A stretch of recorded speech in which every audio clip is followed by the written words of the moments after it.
Thank you, Ed. That was wonderful. So let's tell you a little bit about what tonight is about. This is a critical time for this discussion. Of course, artificial intelligence is not new, but recent advances have led to new questions that go way beyond what we used to have to ask. How would we define artificial intelligence? Obviously, there are many definitions, like a classic one from Stuart Russell and Peter Norvig, pioneering AI scientists. They loosely define AI as an intelligent agent that takes the best possible action in a situation. But who, in a given situation, gets to be the arbiter of the best action or of intelligence? And how is that coded and then communicated across publicly deployed AI systems? These are really hard questions that we need to be able to answer now. Thanks, Meredith. So tonight, the plan is to offer you a range of perspectives on AI as it's intersecting with some of the toughest problems here in the US and around the world. Now, obviously, this is a really complex field, and we can't cover everything. So what we're going to do tonight is focus on 4 key themes: social inequality, ethics, labor, and health. Now, obviously, you could choose a whole range of different issues, but the reason why we picked these ones is we're already starting to see the impacts of AI in these areas. So, if we assume that AI has the power to radically transform how we live, we have to begin by addressing where we are now. That's the reality of our current social and economic concerns. Otherwise, we risk reinforcing the status quo or possibly even making it worse. So to assess these issues, we've gathered some of the best thinkers from academia, from industry, from public policy, and from the White House itself. They're the people who are at the center of this conversation, thinking about the implications of the current turn to machine learning and automated decision-making. So we want to invite all of you, the people in the room, the people on the live stream, to join us as we're going to be asking some focused questions about how and in what contexts we should be deploying AI systems in the next 5 to 10 years. So it's really very much in a near-term focus. So to be clear, we're doing that because we think there are some really substantial challenges in the next decade that we're going to face long before we have to start worrying about things like self-aware machines, the superintelligence, or welcoming our robot overlords.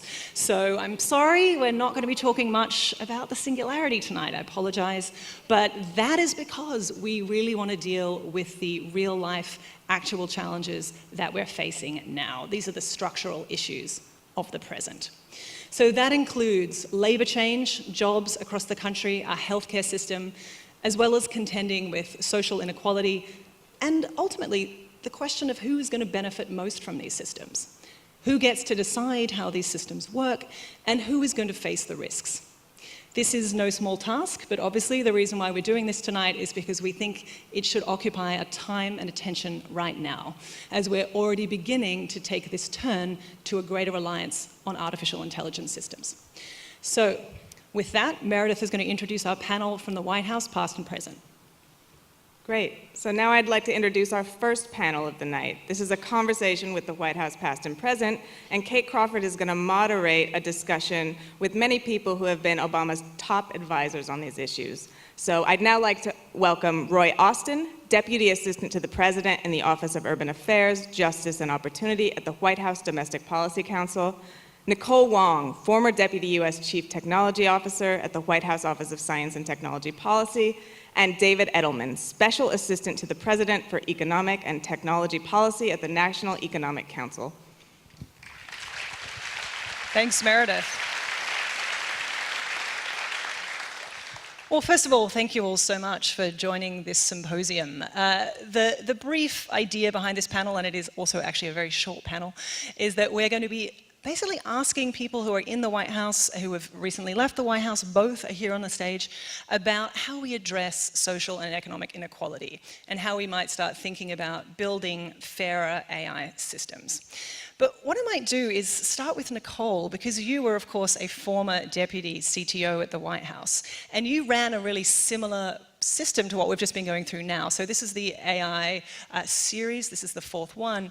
What NICOLE was part of was a system was basically looking at big data and privacy. And I think you had 3 events in that series. So what I'm curious about, NICOLE, is What can we learn from that process, which became the Podesta report?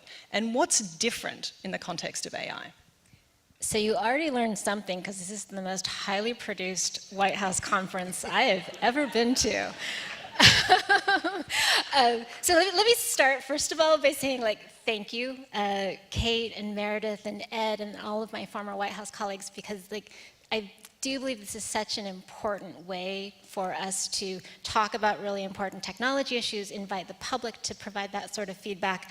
I know we're supposed to be largely focusing on what the 5 to 10 year horizon looks like for AI, but in my view, we can't start too soon. There's so much work to do. And so the thoughtful, deliberative process you're going through is so important. For background on the White House Big Data report that we issued, and David and I actually worked on it together in 2014, actually arose out of the White House's review of its signals intelligence programs and the use of data in that capacity. And the president asked us, with the leadership of John Podesta, to actually look more broadly at the policy implications of big data analytics. And our starting point was, is there really anything different about big data as compared to what we're already doing in terms of data analytics generally? And I think our findings were, there are a lot of things that are the same, but the volume, variety, velocity of big data amplifies certain issues and actually does change in certain areas. And we went through that in our big data report. There are two things that I particularly learned in the course of that 90-day study that I think actually flow into what is now the AI conferences. One of the first learnings is that there are real challenges in the massive use of data and in machine learning to the consent of getting that data for the individuals involved, and to the transparency around what data is used, how decisions are rendered against you, what the meaning of the algorithms is. And there's been a lot of conversation around that over the last couple of years. The second thing that was very consistent in all of the big data workshops we did was a real concern voiced by academics, industry, the public, about a growing asymmetry in power between the entities that are collecting and using data and the individuals who are the subjects of the data or the decisions made by the data. And I actually think that is enormously salient for the conversation that I was able to be a part of today with the AI workshop, but that what I've seen is a similar anxiety around the use of AI. Yeah, and it's interesting too to think about this power asymmetry in particular contexts. And of course, one that really is very important here is the criminal justice system. And of course, Roy, in your work, for your whole career, you've been working on reforming the criminal justice system. And you're now doing that in the White House in the context of data-driven accountability. Tell me what you're excited about in terms of what AI could offer us here. And also, if you will, what's keeping you up at night? So, as a law student, a couple friends and I were driving from the south side of Chicago to the north side of Chicago. And as we're driving, we get pulled over by undercover cops. They pull us over, order the three of us out of the car, order our hands on the roof of the car. They start digging through the car, searching through everything. We're asking, what is this about? What are you looking for? What is happening? Tell us to shut up multiple times in multiple different ways, and then put us back in the car and say go. After that incident, I went to my criminal procedure professor, and I said to him, you wouldn't believe what just happened, describe the whole thing for him, and what he said back to me was, that doesn't sound like the Chicago police. So the thing that I am most excited about is, without question, body cameras. Without question, even without what has most recently happened and what we've seen, the importance of, and the president himself has said this, that this is not new.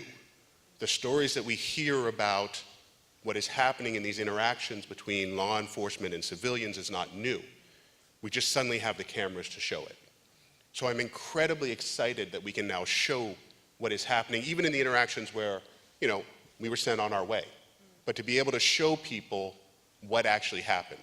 Can I ask, Roy, in the context, as we've seen possibly this week, in a situation where cameras fell off police officers and something wasn't recorded, what happens when we have these sort of official records of police body cameras that in some ways can go through periods of being unreliable or being turned off by their operators? How do we rely on it in those contexts? Well, that's exactly what Nicole was talking about, I think, in many ways, which is that the question becomes, what do we do with this information, this data? Who has access to it? How long does it exist? So, the part that scares me is we now have the ability to, months after an incident, have people go back and look at that and arrest people for some conduct that they did months and months before that we never had before. And we really become this society where every single one of our actions is being videotaped, and who has access to that and who can then punish us for that much, much later. So I think the question becomes, is that the people's video? Is that law enforcement's video? And what do we do in really sensitive circumstances like domestic violence, sexual abuse, where people are telling their most intimate and most horrific stories? Is that now something that we can all jump on our computers and watch? And so we have to find that line, but the importance of making sure that communities know that these cameras are there and that they are protected because they can tell the story of what actually happened, and it makes both sides behave better, hopefully, that's too important to lose. And so we have to keep pushing forward and use that technology. And hopefully it becomes machine readable so that you can pop it in a machine and someone can say, that was a really good incident or that was a really bad incident. So I'm interested too in how we start to address some of these broader questions around labor change and jobs and automation. And certainly, David, this is something that we heard about earlier this morning from President Obama's chief economist, Jason Furman. He's the chairman of the Council of Economic Advisors. He had some pretty sobering data around what's happening to jobs, particularly in the lower paid job market, but also middle class jobs. Tell me a little bit about what you are all doing in the National Economic Council to prepare for this. So the police likely have pretty good job security in this context. But Jason Furman's data, some of the most powerful data that he came up with this morning, and for those of you who were there to hear it, he went into far greater depth. One of the most sobering statistics here is that in this AI world that we're entering, there is an incredible disparity on the basis of income in terms of the potential labor impact. That if you're in a job that pays under $20 an hour, the chance of potential displacement by some of the latest figures that Jason's team worked out are up to 80%, 81%. If you're in a field that pays over $40 an hour, that chance goes down to something like 4 or 5%. It's a tremendous income disparity. And what that tells us is that there is good reason for us to have a robot security guard patrolling a parking lot making front page news. Because it means that this is no longer the sort of economic phenomena that most people were connecting as strictly a manufacturing phenomenon or something that was happening to the other, but instead can be pervasively felt across the economy. At the same time, the data are also telling us that this revolution may already be here, and it may be a little bit less exotic than many of us are envisaging when we think of something like that robot security guard. So we're at a law school. Let's talk about the robot lawyer. There was a lot of news this week about a chatbot that is fighting parking tickets. I'm sure it will disappoint all the law students in the audience to hear that maybe they won't make their living fighting parking tickets for a living. Maybe it's good planned obsolescence, maybe not. But at the same time, it's worth having a little bit of context. What's new there is that there is a contextual chatbot that will ask you questions about your parking ticket, and then we'll fight it on your behalf. But there have been services like LegalZoom, for instance, that have provided ways to automate the business of lawyering for some time. This is not completely new. And so what that tells us from an economic policy standpoint is that we can start to conceive of what some of this displacement will look like, that it's all not going to happen at once. It's not going to happen across the entire economy. And so there are ways that we can begin to think about it. But it's also telling us something about our education system that is pretty profound. And that is, we live in a world right now where we assume that the education that we gain, whether it's high school, career and technical education, or a four-year university, that's going to carry us for 40 years through the rest of our career. And that's an outdated notion. And it's one that we need to reconcile with the way that we live right now and the pace in which technology is evolving. Because the reality here is that we need to destigmatize career education. We need to destigmatize gaining more skills. And we can see the evidence of that right now. There are 600,000 jobs in this country right now that are vacant because they require technology skills that Americans don't have. And so that's why the president launched something called Tech Hire, which is an initiative all over the country to try to get adults, those coming out of college, elsewhere, the technical skills that they need to get high-paying jobs for right now. That's a microcosm of something that's happening in one pocket of the economy that we're going to see over and over again. And so there are lessons that we can draw from projects like that. And there probably is a little bit of cause for hope here. Because on the question, will we all be jobless? Are there jobs? The truth is our economy has managed to absorb huge influxes of population and of new workers, including but not limited to the influx of women in the workforce. And so there is something to the continued ingenuity of the American economy in the creation of new labor categories. And it's a lot easier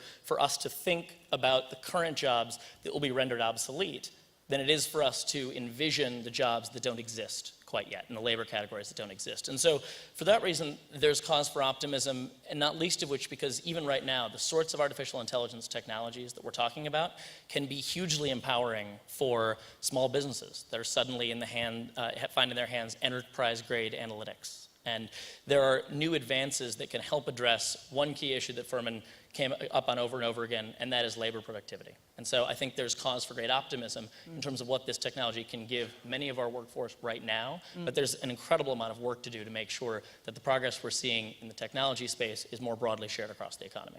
That's really interesting. I do wonder when we talk about the creation of new sectors that we assume even distribution of the people getting those jobs. I mean, what we can see is that even looking at things like the technology sector, that there are still strong issues with diversity and inclusion. So I think these problems stay with us even as we look to the future of new industries.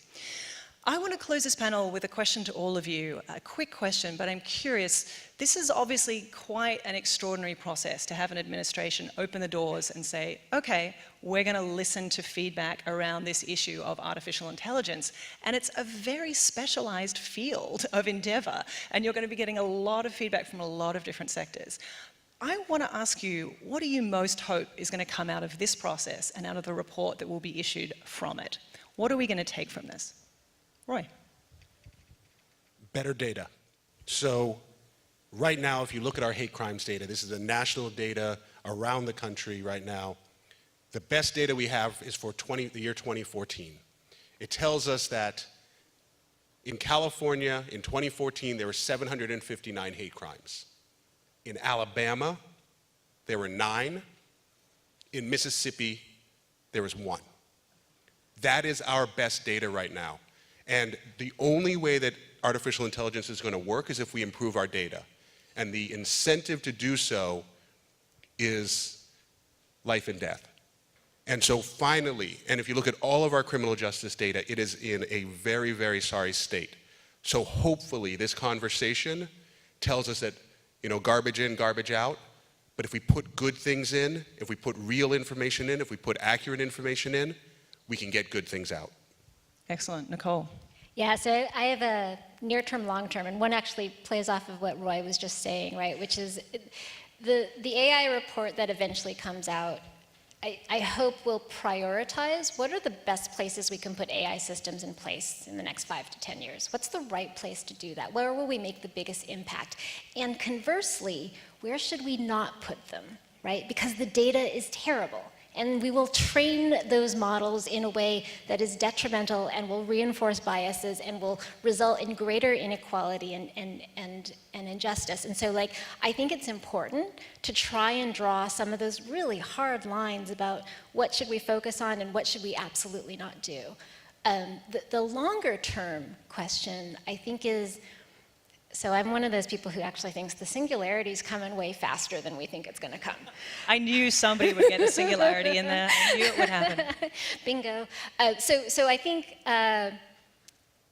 we don't have as much time as we think we do in terms of putting some structures in place to be able to live with AI in our lives. And that's why I'm so glad this is starting now, because I think we're laying down the groundwork of what data we find acceptable and what data we don't, what models are working, how do we identify bias in it, when is the right time for human intervention, how do we govern when your city government will be collecting data about everything from how you get to work, to where your kids go to school, to how much crime is happening in your neighborhood. Who owns that?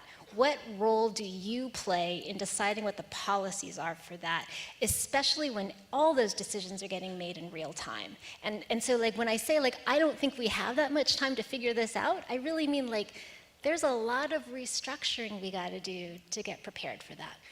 And on that note, we also don't have much time left for this panel, so I'm going to thank you all for those extraordinary insights. And now I'm going to welcome Julia Angwin to the stage. She is a senior reporter at ProPublica. She's going to be chairing the next session, which is going to be a rapid-fire question and answer session, where we invite 3 technology leaders to respond to 3 key questions. So please welcome her onto the stage.